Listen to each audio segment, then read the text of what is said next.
What is going on, guys? My name's Lewis, and the High Life update for GTA Online now has its release date. It is coming next Tuesday on May 13th. If you're hyped and can't wait for the High Life to come out and finally release, show it by hitting the like button below. And if you do want to see more GTA 5 and GTA Online videos and many more, then make sure to subscribe on your way down there as well. So the High Life update, as I said, will be coming next Tuesday on May the 13th, and we're going to be having new apartment options, new vehicles, clothing, jobs, and a hell of a lot more. So with the High Life update, we're going to be able to have new high-end apartments and have this multi-property ownership where we can own 2 apartments at the same time. So you can have up to 20 cars in 2 sets garages. So you can have one apartment with one 10-car garage and another apartment with another 10-car garage, equaling 20 cars altogether, which is pretty awesome because it saves having to sell a car to make room for another one if you find that you spot a new car or a new car comes out and you want it. As well as this, apparently it's going to add 5 new options to the Los Santos real estate market at prime locations like the Eclipse Towers, Richard Majestic, and others, and it all features the latest new interior design. Now, you may have seen this interior design, which was put in the Rockstar propaganda email a few weeks back, and we were tweeting it out. Some of us YouTubers were discussing whether or not this was real, whether or not where it could be, if it was an already apartment, if it was new. It does look like this may have been the new apartment interior. Whether or not we get to choose which interior we want, we don't know. Perhaps these interiors are just default for these new apartments. But as well as that, we're going to be having 3 new vehicles, including a new bike. So altogether 4 vehicles: the Zentorno, the Massa Acro, and the Huntley S, as well as the Dinka Jester. So if you want to take advantage of this 20-car garage luxury, we could kind of say, to be able to own that extra property at the same time, the new exquisite new cars, including this motorcycle, the Dinka Jester, is going to be available to purchase from the legendary site in the multiplayer aspect, and it'll be available in your single player garage for free in story mode. As I said, the Enos Huntley SUV was, I believe, in previous Grand Theft Auto games. It is back. It is in, obviously, and it's Huntley S, so I'm gathering it's probably Huntley Sport. It does look a little bit sportier, so perhaps it's going to be, as I said, the sports version of the Huntley. We're going to have the Jubachi Maseracco, which is a sports vehicle, and the Pegassi Zentorno, which is a super, and then, as I said, the Dinka Jester motorcycle. So we're going to be having an SUV, a sports car, a supercar, and a motorcycle. So one of each car class type. And yeah, you'll be able to purchase them from the Legacy Motorsport website in GTA Online as well. As well as this, there is going to be, and this is something I've been waiting for absolutely ages, and I'm so happy Rockstar have finally put it in, and that is non-contact races.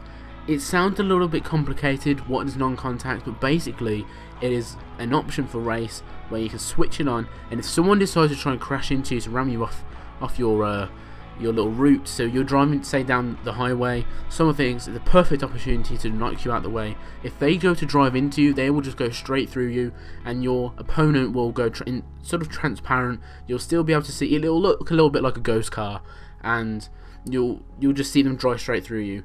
You will, though, be able to crash into, say, like trees and fences, other pedestrian vehicles, NPCs, them sort of things. You're not going to be invisible and invincible from every object, just your opponents. So they'll crash, if they go to crash into you, they'll go straight through you, and you will go straight through them, which I think is a great idea if you're one of these who just want to grind some races just to get some extra cash and some RP on the side, and you don't like getting bashed and wiped off all the time.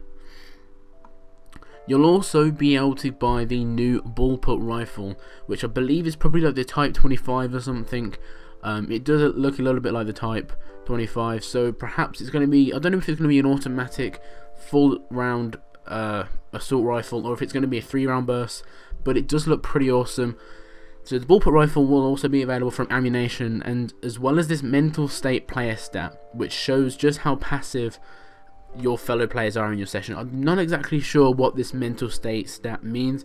I'm kind of guessing that it's going to show how sort of active your player is in GTA Online, whether or not there's someone who you should watch out for, keep away, and someone who perhaps stays AFK for a while and isn't much of a threat. So you'll have to perhaps ask Rockstar more about that, or just wait until next Tuesday for more details and to find out what the mental state player stat is, because I don't really have much clue of that, unfortunately. Not only with this update we'll have the weapons, the vehicles and the apartments and the mental state player stat, we're also going to be having new wardrobe options, vehicle horns and player toast celebrations, as well as 15 new jobs which include 5 new contact missions. I'm so happy we've got new contact missions. I've been waiting for these for ages. So new jobs, wardrobe options which will be pretty awesome, vehicle horns, I'm interested to see what sort of horns they bring in, and player toast and celebrations which will be awesome because they give a little bit of distinctification of your character. They soup up your character and make them look a little bit different. You can rock out, or you can put a salute on, or perhaps you're just the type of person who likes to jerk after winning a race. I don't know. But this is all coming in the High Life update. You may have seen a video I put up yesterday which was talking about perhaps the High Life update and Heist being merged together, which was what GameSpot was saying. They were totally wrong. Heist will probably come out next month, maybe on June 10th or June 17th. So we'll have to wait for Heist. Hopefully it's not too soon, because we really do need something to be able to get us that extra bit of money. But for now, the High Life update is coming next Tuesday on May 13th for Xbox 360 and PlayStation 3 for free, and there'll be an automatic update for the 1.13 patch. Hopefully it will fix some extra bugs and glitches in game, but for now, go ahead into the description if you want to read a little bit more and see some awesome screenshots of all of this content in the High Life update, and stay tuned for more details of future DLC for GTA 5 and GTA Online, as well as some Call of Duty Advanced Warfare videos and Watch Dogs videos in the future. Thanks for watching, hope you have a great day, and make sure you get excited for that High Life update next week. It's just amazing. I can't wait for this High Life update. It's going to be awesome to have more apartments and some new weapons and clothing. Thanks for watching, and I shall see you in my next video. Peace out.